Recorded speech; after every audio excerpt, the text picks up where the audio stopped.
No, no blinding lights, only us and the stars and the singing ship dance. A nice getaway at last. Then, don't you think we still have time for that? But Come on, yes, that goes story time. Oh no, not this song. Why not? It seems fun. Let's do it. Let's tell a good story. right then, let us tell the story of Single Man by Charles Dickens.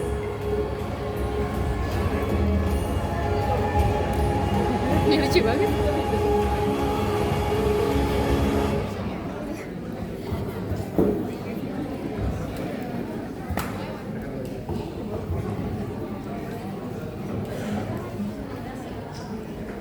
Anjay, anjay.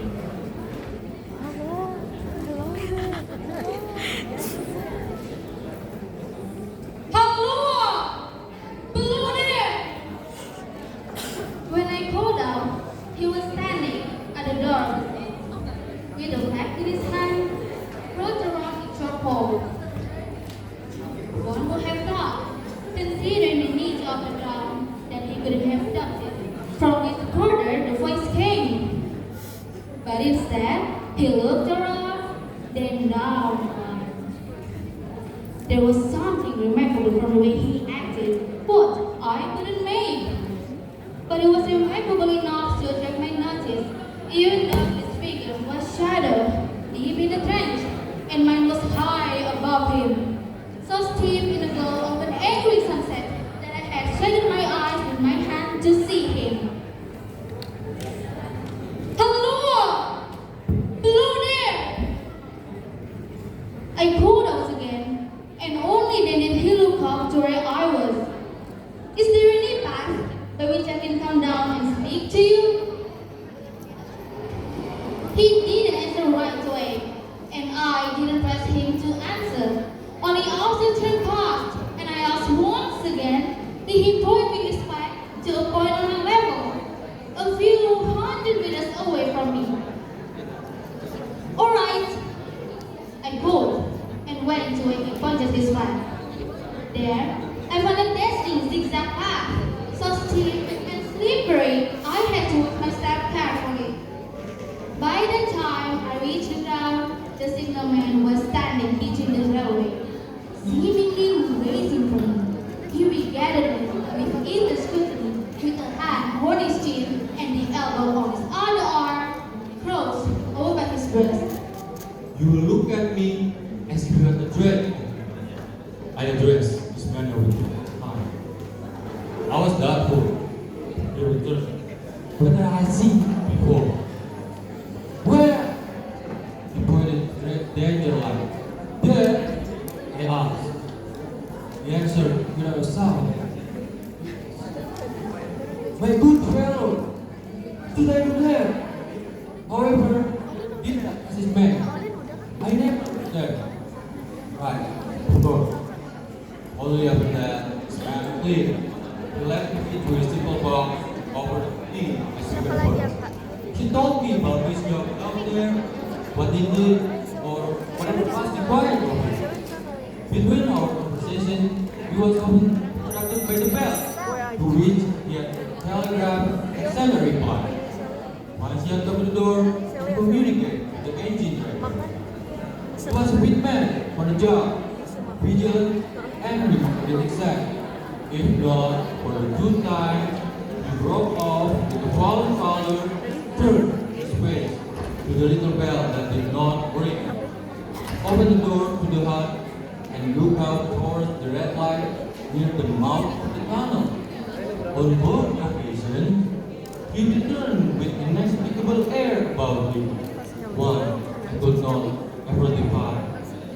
However, as I rose to leave him, he confided to me how he was troubled, of what he promised to tell me, right to pay him another visit. And so, I promised to visit the next evening. Before you go, sir, let me ask you a parting question. What made you cry? Hello out below there. Tonight? Heaven knows, said I. I cried something to that effect. Not to that effect, sir. Those were the words. I know them well. Admit those were the very words. I said them no doubt. Because I saw you below. For no other reason. What other reason could I possibly have? You had no feeling that they were conveyed to you in any supernatural way? No! And with that, the signal man wished me good night. The next, I paid him another visit as well as the day before. I walked down the descending zigzag path and found him waiting. We shook hands before getting sitting by the fire. I had made up my mind, sir. He began, bending forward as soon as we were sitting and speaking in German, but a little above a whisper. That you shall not have to ask me twice what troubles me. I took it for someone else yesterday evening, and that's trouble. The mistake? No, that's someone else. Then who is it? I don't know. Is it like me? I don't know. I never saw the face. The left arm is across the base and the right arm was weak, violently weak. This. I followed his action with my eyes, and it was the action of an arm gesticulating with the utmost patience and feeling. For God's sake, clear the way! Then, he began his story. It was a year ago when he first saw the spectre after hearing a cry. Hello, below there! Look out! Under the red light at the back of the tunnel. It was doing the action he showed me earlier. Its left arm covering his eyes and his right arm waving vehemently, crying. Look out! Look out! However, as the signalman reached out to pull him closer, it was gone. Not into the tunnel, for the signalman followed after and he found no one was there. It was gone without a trace. Then, when the signalman sent a telegraph to both ways about the danger, both answered all was well, leaving the signalman wondering. And I said to him, it was probably nothing.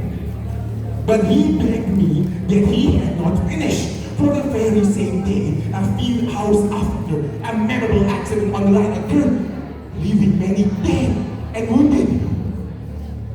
It was probably only coincidence, so I told him that. Men tend to connect two unlikely events together.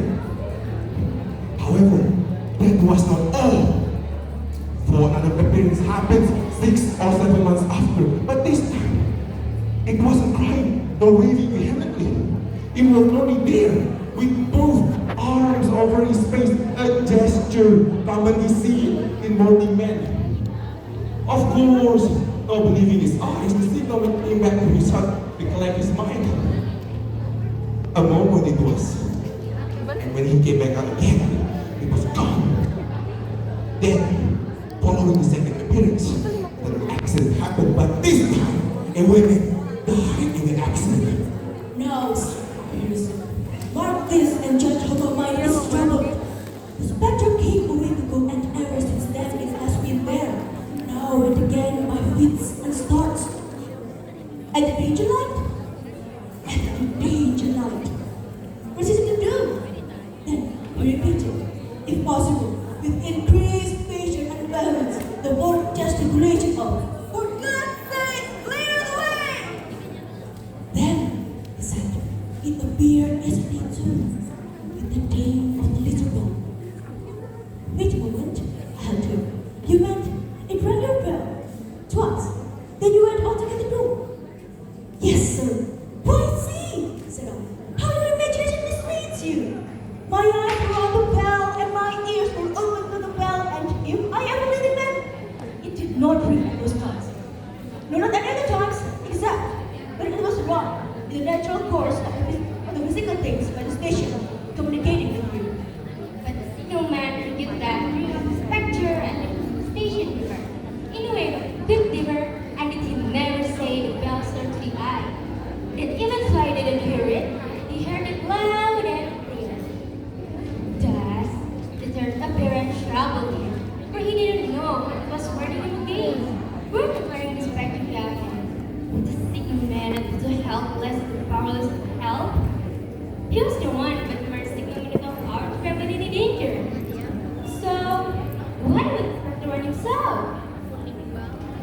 By then, I didn't know. I couldn't offer him much consolation either. All I could offer him was a promise to stay with him next day, and I would try to help him with his trouble. He agreed. I was not so long after this road they made it more of him.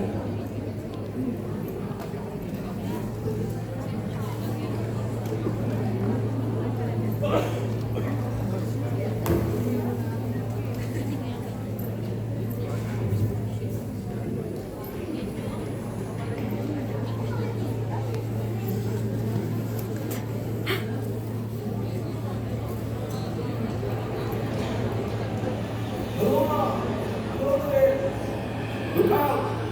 Out! For God's sake, lead way!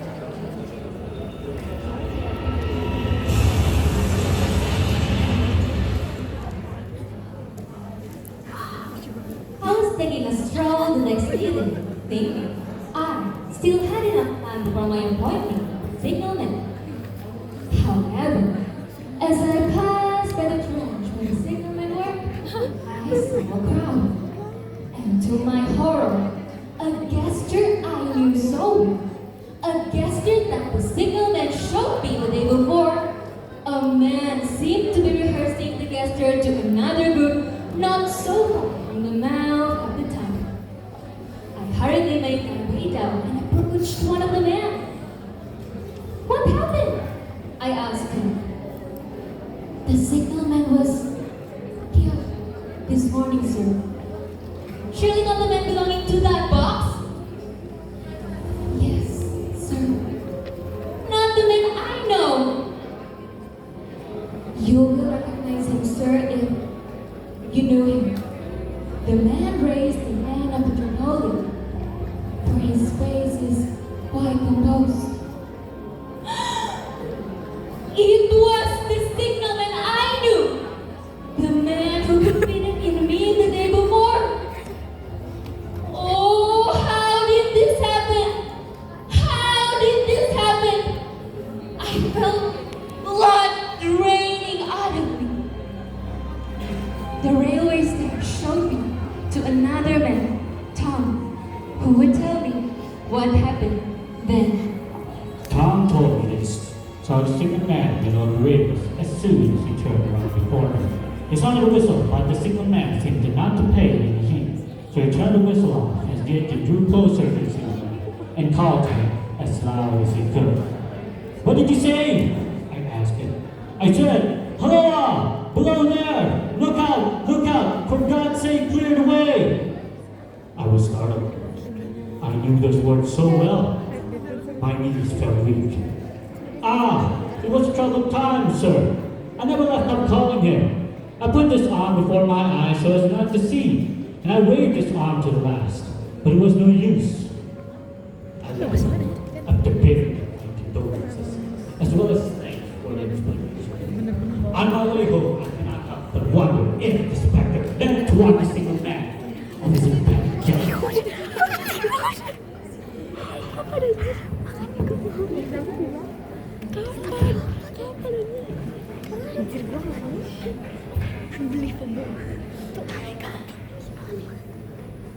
Anjir, gua nggak musik jadi.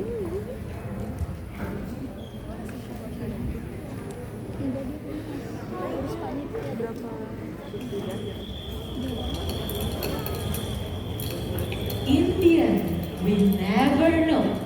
The signalman never know. The traveler never knows. For what reason?